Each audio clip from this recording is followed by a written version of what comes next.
আসসালামু আলাইকুম। প্রিয় দর্শক, অন্য মঞ্চের আলাপ চাইতায় আপনাদের সকলকে আমন্ত্রণ জানাচ্ছি। বাংলাদেশ পুলিশের উদ্দেশ্যে একটা বার্তা থাকবে, অথবা বলতে পারেন বাংলাদেশ পুলিশের উপলব্ধি কবে হবে, আদৌ কেন হচ্ছে না, এই নিয়ে দু চারটা কথা আমি বলবো। আর অতীতের কিছু কথা মনে করিয়ে দিতে চেষ্টা করব। কথা বলার আগে একটা ভিডিও আপনাদেরকে আমি দেখাই, মনোযোগ দিয়ে কয়েকবার দেখবেন। দেখার পর আপনারা সিদ্ধান্ত নেবেন আপনাদের কি করা উচিত আর কি করা উচিত না।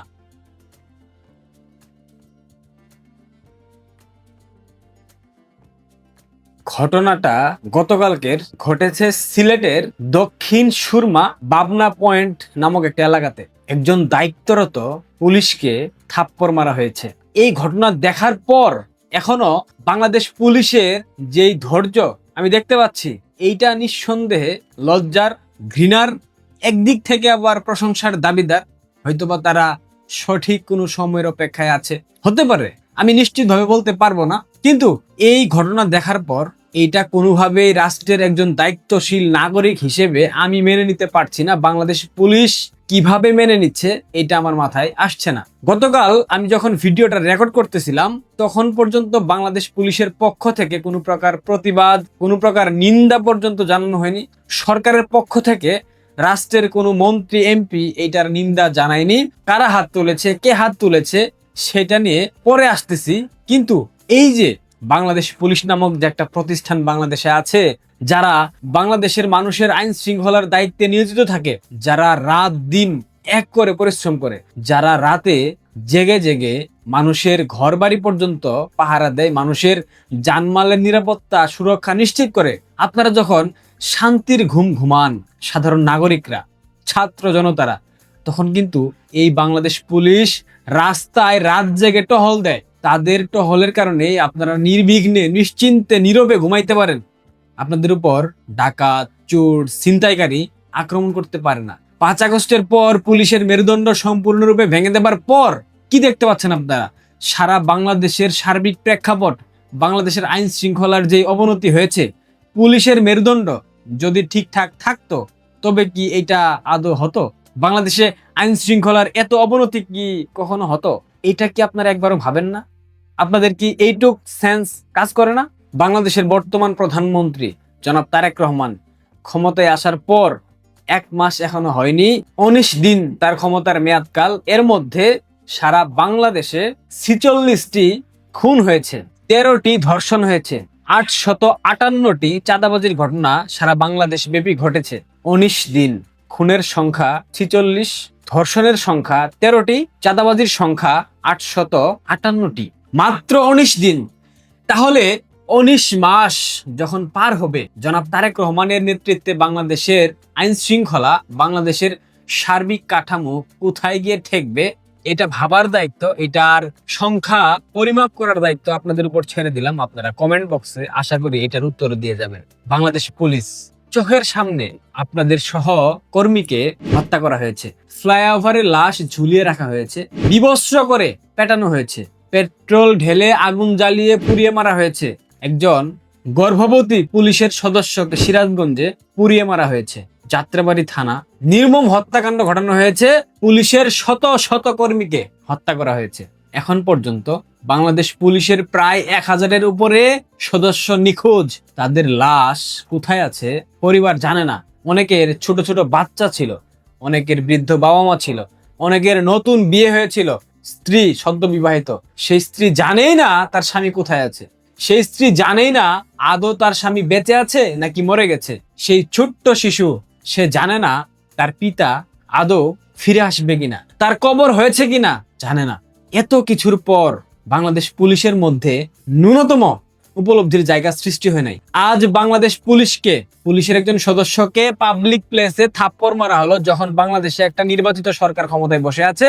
কিন্তু এই সরকারের কোন মহলের পক্ষ থেকে আমরা একটা প্রতিবাদ পর্যন্ত জানাইতে দেখলাম না। বাংলাদেশ পুলিশ অ্যাসোসিয়েশন, আপনাদের অনেক সংস্থা আছে, অনেক সংগঠন আছে, কই কোন সংগঠনের পক্ষ থেকে তো একটা প্রতিবাদ জানিয়ে কোনো প্রেস বিজ্ঞপ্তি আমরা দেখলাম না।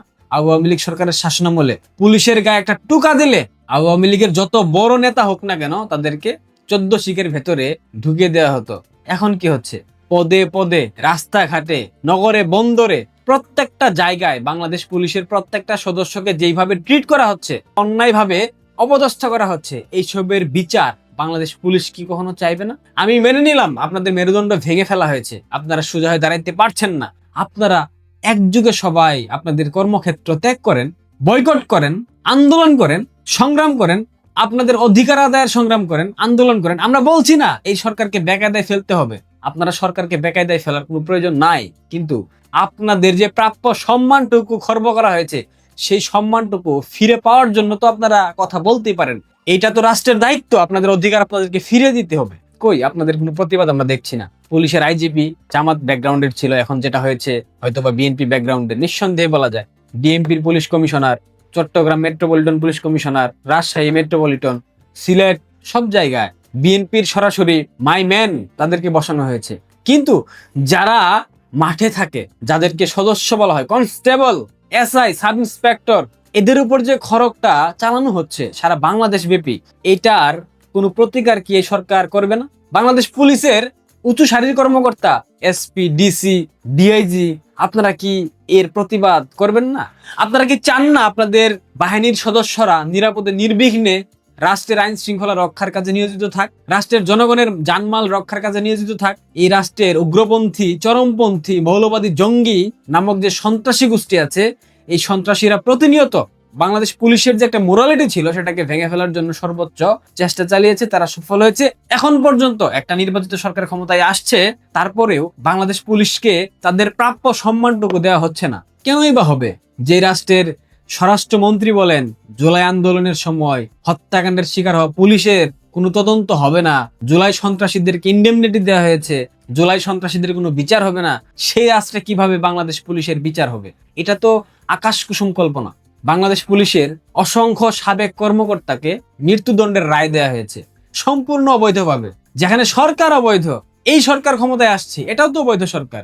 যদি ইউনূস অবৈধ হয় সেই ক্ষেত্রে নির্বাচন অবৈধ, যদি নির্বাচন অবৈধ হয় সেই ক্ষেত্রে তারেক রহমান অবৈধ প্রধানমন্ত্রী। আমার কেন জানি মনে হচ্ছে অদূর ভবিষ্যতে এই সংসদকে অবৈধ ঘোষণা করা হবে, তারেক রহমানকে বাংলাদেশের মাটিতে অবৈধ প্রধানমন্ত্রী ঘোষণা করা হবে। আমার মনে হচ্ছে, আমি জানি না হবে কিনা, তবে ইতিহাস কিন্তু বারবার ফিরে আসে। প্রত্যেকটা কর্মের ফল একটা সময় ভোগ করতে হয়, ইতিহাস কখনো কাউকে মাফ করে না। বাংলাদেশ পুলিশকে যেভাবে হেনস্থা করা হচ্ছে, বাংলাদেশ পুলিশের প্রত্যেকটা সদস্যের উপলব্ধি হয়েছে গত 15 বছরে তাদের উপর এইভাবে নির্যাতন নিপীড়ন হয়নি, তাদের মোরালিটি ভেঙে ফেলার জন্য ষড়যন্ত্র করা হয়নি, তাদেরকে রাস্তাঘাটে চড় থাপ্পড় খাইতে হয়নি। 2001 থেকে 2006 ছাত্র দলের নেতাকর্মীরা পুলিশের থানার যে কর্মকর্তা থাকেন তার টেবিলে গিয়ে এভাবে থাপড় মারতেন। আর ছাত্রলীগ যথেষ্ট সহনশীলতা দেখিয়েছে, উল্টো বাংলাদেশের যারা মন্ত্রী ছিলেন দায়িত্বরত, তারাও পুলিশের উপর যথেষ্ট সহনশীলতা দেখিয়েছে। পুলিশকে কখনো তাদের দায়িত্বের বাইরে গিয়ে অন্যায় অপকর্ম করতে বলা হয়নি, দলীয় নেতাকর্মীদেরকে সুযোগ সুবিধা দিতে বলা হয়নি। আজ আমরা কি দেখতে পাচ্ছি? একটা নির্বাচিত সরকার ক্ষমতায়, কিন্তু পুলিশ তার প্রাপ্য সম্মানটুকু ফিরে পাচ্ছে না। বাংলাদেশ পুলিশের যেই সব সদস্যরা আমার ভিডিও দেখেন, আশা করি আপনারা বুঝতে পেরেছেন আপনাদের অধিকার আপনাদেরকে আদায় করতে হবে, আপনাদের অধিকার কেউ আপনাদেরকে হাতে তুলে দেবে না। সুতরাং সিদ্ধান্ত নেন আপনারা কি করবেন। আশা করি বুঝতে পেরেছেন। নিশ্চিতভাবেই ওয়াকারুজ্জামান অপেক্ষা করছিলেন ইউনূস সরকার সরে গিয়ে কখন এমন একটি সরকার আসবে যে সরকার আন্তর্জাতিক অপরাধ ট্রাইব্যুনালের প্রসিকিউশনে পরিবর্তন আনবেন এবং সেখানে তার বাহিনীর পক্ষে তাদের যুক্তিগুলো পূর্ণাঙ্গভাবে তুলে ধরা সম্ভব হবে। গুম করে নির্যাতন এবং জুলাই আন্দোলনের সময়কার সহিংসতার ঘটনায় সেনা কর্মকর্তাদের বিরুদ্ধে আন্তর্জাতিক অপরাধ ট্রাইব্যুনালে যে মামলাগুলো করা হয়েছে, সে মামলাগুলোর বিচার বা ওই ঘটনাগুলোর তদন্ত ট্রাইব্যুনাল পর্যন্ত না নিয়ে সেনা আদালতেই করে ফেলা হোক। সেনা আইন অনুযায়ী সেনাবাহিনীর তদন্তে প্রথম এই অপরাধের গভীরতা বেরিয়ে আসুক, সেই অনুরোধ নিয়ে সেনাপ্রধান ওয়াকারুজ্জামান গত অক্টোবরে সেনা কর্মকর্তাদের বিরুদ্ধে আনুষ্ঠানিক অভিযোগ আনার আগে প্রধান উপদেষ্টা, রাষ্ট্রপতি সহ সকল উচ্চ পর্যায়ে দাঁড়ে দাঁড়ে ঘুরেছেন এবং সেনাপ্রধান ওয়াকারুজ্জামান তখন সেই দাঁড়ে দাঁড়ে ঘোরার কথা সেনা দরবারে সেনা কর্মকর্তাদের সামনে তুলে ধরে বলেছিলেন যে প্রধান বিচারপতি, প্রধান উপদেষ্টা, রাষ্ট্রপতি কারো কাছে যাওয়া তিনি বাকি রাখেননি, কারণ তিনি ভাবতেও পারছেন না যে সেনা কর্মকর্তাদের, যাদের মধ্যে অনেক জেনারেলও আছেন, তাদেরকে কিনা প্রিজন ভ্যানে করে জনসমক্ষে বেসামরিক আদালতে বিচারের জন্য হাজির করা হবে, এমন একটা অপমানকর পরিস্থিতি যে তার নেতৃত্বে সেনাবাহিনীকে ভোগ করতে হবে বা সেনাবাহিনীকে এর মধ্য দিয়ে যেতে হবে, সেটা তিনি কল্পনাও করতে পারছেন না। সেনাপ্রধান ওয়াকারুজ্জামান সে সময় কোনো জায়গায় এই নিয়ে দর কষাকষি বাকি রাখেননি যে যাতে যে কোনোভাবে গুমের মামলা, জুলাইয়ের সহিংসতার মামলা, এসব মামলায় সেনা কর্মকর্তাদের অভিযুক্ত করার বিষয়টি থেকে আন্তর্জাতিক অপরাধ ট্রাইব্যুনাল বিরত থাকে এবং সেনাবাহিনীর ওপর এর বিচারের ভার ছেড়ে দেয় সেনা আইন অনুযায়ী। অক্টোবরে যখন 24 জন সেনা কর্মকর্তার বিরুদ্ধে অভিযোগ আনা হলো, গুমের অভিযোগ এবং জুলাই সহিংসতায় জড়িত থাকার অভিযোগ, তখন সেনা কর্মকর্তাদের ওই অভিযুক্তদের মধ্যকার 14 জনই সেনাবাহিনীতে তখনও কর্মরত ছিলেন এবং এদের মধ্যেও জেনারেল পর্যায়ের কর্মকর্তারাও আছেন। আন্তর্জাতিক অপরাধ ট্রাইব্যুনাল বরং তখন আইনে পরিবর্তন এনে ফেলল। 6 তারিখ অক্টোবরের তারা একটা আইনি পরিবর্তন এনে অধ্যাদেশের মাধ্যমে ঘোষণা দিল যে আন্তর্জাতিক অপরাধ ট্রাইব্যুনালে যে কোনো ব্যক্তির বিরুদ্ধে আনুষ্ঠানিক অভিযোগ আনলেই নাকি সে ব্যক্তি যদি সরকারি কোনো পদে কর্মরত থাকেন তাহলে তার চাকরি চলে গেছে বলে ধরা হবে। মানে যাতে ওয়াকারুজ্জামান যে যুক্তিটা দিচ্ছিলেন যে কর্মরত সেনা কর্মকর্তা কর্মরত অবস্থায় থাকায় যে কোনো অপরাধের সাথে যদি জড়িত হয়ে পড়েন তার তদন্ত প্রথমত সেনা আইনে করতে হবে, সেটা যাতে আর প্রযোজ্য না হয়, তাই তখন তাজুলের আদালত এই সমাধান নিয়ে হাজির হয়েছিল যে তারা অভিযোগ আনলেই ওই ব্যক্তির চাকরি চলে গেছে, তিনি আর সেনা অফিসার বলে গণ্য হবেন না, কাজেই নিশ্চিতভাবেই তার বিচার আন্তর্জাতিক অপরাধ ট্রাইব্যুনালে করতে হবে। সেনাপ্রধান ওয়াকারুজ্জামান তখন অন্তত তার দর কষাকষির মাধ্যমে মানে পুলিশের খোলা প্রিজন ভ্যানের, মানে প্রচলিত যে প্রিজন ভ্যান দেখে আমরা অভ্যস্ত, তার পরিবর্তে বেশ একটা বিলাসবহুল প্রিজন ভ্যানের ব্যবস্থা করলেন তার সহকর্মীদের জন্য, চারদিক ঢাকা এবং শীতাতপ নিয়ন্ত্রিত, আর তার এই সেনা কর্মকর্তাদের জন্য ব্যবস্থা করলেন যাতে তাদেরকে সাধারণ কারাগারে না গিয়ে ক্যান্টনমেন্টের ভেতরেই সাব জেলে আটক রাখা যায়। মানে সরকার পরিচালিত একটা সাব জেল স্থাপন করা হলো ক্যান্টনমেন্টের একটি স্থাপনায়। এসব ব্যবস্থা তিনি করলেন বটে, কিন্তু সংবাদ মাধ্যম এবং সাধারণ মানুষের ব্যাপক কৌতূহল এবং অনেকটাই বিস্ময়, কর্মরত জেনারেলদের বেসামরিক আদালতে বিচারের মুখোমুখি করার ঘটনা যেহেতু এই প্রথম, এই বিস্ময় এবং মনোযোগের মধ্যে সারি বেঁধে নিয়মিতভাবেই আন্তর্জাতিক অপরাধ ট্রাইব্যুনালে সেই বিলাসবহুল প্রিজন ভ্যানে করে সামরিক বাহিনীর কর্মকর্তাদের হাজিরা দিতে হচ্ছিল। এখন যখন আন্তর্জাতিক অপরাধ ট্রাইব্যুনালের চিফ প্রসিকিউটরকে অপসারণ করেছে নতুন সরকার ক্ষমতায় আসবার পর 1 সপ্তাহেরও কম সময়ের ব্যবধানে, এবং চিফ প্রসিকিউটর তাজুল ইসলাম সরে যাওয়া মাত্র আন্তর্জাতিক অপরাধ ট্রাইব্যুনালে কাদের বিরুদ্ধে যেভাবে মামলা দেওয়া হচ্ছিল, যেভাবে সাক্ষী ঠিক করা হচ্ছিল, যাদেরকে অব্যাহতি দেওয়া হচ্ছিল আর কাদেরকে ছেড়ে দেওয়া হচ্ছিল, কাকে রাজসাক্ষী ঠিক করা হচ্ছিল, এই সব বিষয়ে ব্যাপক আর্থিক দুর্নীতির খবর প্রসিকিউশন টিমের ভেতর থেকে যেমন বেরিয়ে আসছে, তেমনি যখন বেরিয়ে আসছে অভিযুক্তদের পরিবারের সঙ্গে প্রসিকিউটরদের ঘুষ চাওয়ার কল রেকর্ড থেকে, তখন সেনাবাহিনীর তরফে সেনাবাহিনীর আইনজীবী আদালতে আবেদন করেছেন যে তাদের বিরুদ্ধে অভিযোগগুলো যাতে এখন আবার পুনঃতদন্ত করা হয়, কারণ সেনাবাহিনী মনে করছে যে এই বিচার সেনা আইনে হওয়া উচিত, কর্মরত সেনা কর্মকর্তা দায়িত্ব পালনে গাফিলতি করলে সেগুলোকে আন্তর্জাতিক অপরাধ হিসেবে কিছুতেই বিবেচনা করা চলে না, এবং যেসব অপরাধে এই আদালতে বিচার করা হচ্ছে মানে গুম, জুলাই সহিংসতা, এগুলো কোনোভাবেই আন্তর্জাতিক অপরাধ হিসেবে স্বীকৃত হতে পারে না। এবং সেনাবাহিনীর আইনজীবী দাঁড়িয়ে বলছেন আন্তর্জাতিক অপরাধ ট্রাইব্যুনালে হাজির হয়ে যে এই মামলাগুলোর তাই পুনঃতদন্ত করে এসব কর্মকর্তার বিচার সেনা আইনের আওতায় করা তারা আহ্বান জানাচ্ছেন।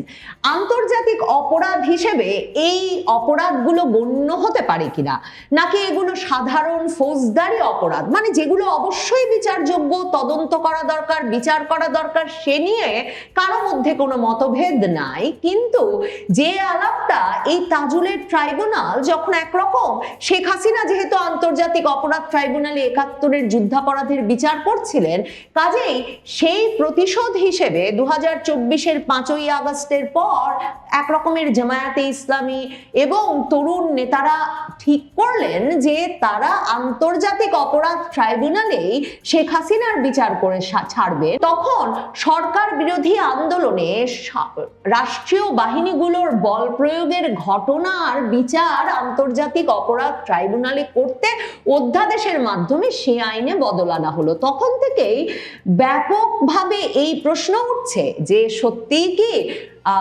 সরকার বিরোধী আন্দোলনে পুলিশ বাহিনী, সেনাবাহিনী, র্যাব, বিজিবি এরা যদি বল প্রয়োগ করে থাকে তার বিচার কি আন্তর্জাতিক অপরাধ ট্রাইব্যুনালে হতে পারে? এটা কি কোনো বিদেশি বাহিনীর আক্রমণ কোনো বিশেষ গোষ্ঠীর ওপর যেটাকে আন্তর্জাতিক অপরাধের সংজ্ঞায় ফেলা যাবে? আর অধ্যাদেশ দিয়ে কি একটা আইন বদলে ফেলে সে আইনে বিচার করা যায়? এসব প্রশ্ন কিন্তু তখন থেকেই উঠছিল।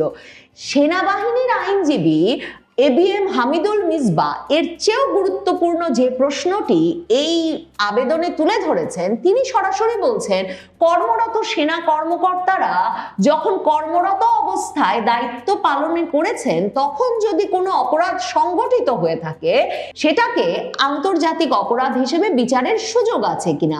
কারণ সেনা কর্মকর্তারা তো তখন কারো না কারো নির্দেশনায় কাজ করছিলেন, মানে সেনা আইন যা বলে তাতে তো সেনাবাহিনীর কোনো কর্মকর্তা, সেনা সদস্য কোনো জায়গায় দাঁড়িয়ে যদি কোনো আইন ভঙ্গের কাজ করেন কিংবা গুমের মতো ঘটনার সঙ্গে জড়িত থাকেন তাহলে এই নির্দেশনা কোথা থেকে এসেছে এই প্রত্যেকটি ধাপ চিহ্নিত করা ছাড়া এই যে ঢালাও ভাবে ডিজিএফআই এর যারা প্রধান ছিলেন তাদের সবাইকে একের পর এক এই মামলাগুলোতে আসামি করে দেওয়া হয়েছে, তার যে কোনো যৌক্তিকতা থাকতে পারে না সে প্রশ্ন আবারও তুলেছেন এই সেনাবাহিনীর আইনজীবী এবিএম হামিদুল মিসবাহ। কারণ যেই ব্যক্তিদের অভিযোগের উপর ভিত্তি করে এই মামলাগুলো আন্তর্জাতিক অপরাধ ট্রাইব্যুনালে আনা হয়েছে, তিন নেতা যাদের যুদ্ধাপরাধের দায়ে এই আন্তর্জাতিক অপরাধ ট্রাইব্যুনালে বিচার হয়েছিল, জামায়াত নেতা গোলাম আজমের পুত্র ব্রিগেডিয়ার আমান আজমি, জামায়াত নেতা কাশেম আলীর পুত্র মীর আহমেদ বিন আরমান কাশেম এবং সালাউদ্দিন কাদের চৌধুরী, বিএনপি নেতার পুত্র হুম্মাম কাদের চৌধুরী, এই তিনজন তাদেরকে তাদের পিতাদের মৃত্যুদণ্ডের পর সেনাবাহিনীর হেফাজতে আয়নাঘর নামক জায়গায় নিয়ে আটকে রাখা হয়েছিল। সেই অভিযোগ আনুষ্ঠানিকভাবে দাখিল করেন এই আন্তর্জাতিক অপরাধ ট্রাইব্যুনালে। সেনাবাহিনী প্রধান ওয়াকারুজ্জামান এই যে সাবেক সেনা কর্মকর্তা ব্রিগেডিয়ার আমান আজমি তার কাছে এই অনুরোধ নিয়েও গিয়েছিলেন যে যাতে ব্রিগেডিয়ার আমান আজমি তাকে আটকে রাখার যে অভিযোগ সেনাবাহিনীর বিরুদ্ধে আনতে চান তার বিচারটা সেনাবাহিনীর ভেতরেই করবার অনুমোদন দেন এবং আন্তর্জাতিক অপরাধ ট্রাইব্যুনাল কিংবা কোনো বেসামরিক ট্রাইব্যুনালে সেই বিচারের বিষয়টা নিয়ে না যান। সে কথা ব্রিগেডিয়ার আমান আজমি নিজেই সংবাদ মাধ্যমে সাক্ষাৎকার দিয়ে বলেছেন যে তার কাছে অনেক অনুনয় বিনয় করেছেন সেনাপ্রধান ওয়াকারুজ্জামান। বিচারক জিজ্ঞেস করেছিলেন সেনাবাহিনীর আইনজীবীকে যে তদন্তে কি কোনো গাফিলতি হয়েছে যে তারা পুনঃতদন্তের দাবি করছেন এবং সেনা আইনে বিচারের দাবি জানাচ্ছেন। তখন সেনাবাহিনীর আইনজীবী বলেছেন যে সেনা আইন অত্যন্ত পুরনো একটা আইন, সে আইন বিদ্যমান থাকা সত্ত্বেও যে ট্রাইব্যুনালের আইন সংশোধন করা হয়েছে সেটা সেনা আইনের সঙ্গে সাংঘর্ষিক এবং সেটা উদ্দেশ্য প্রণোদিতভাবে করা হয়েছে বলে তারা মনে করেন। তাই সেনা কর্মকর্তাদের মামলাগুলো তারা পুনঃতদন্তের দাবি জানাচ্ছেন।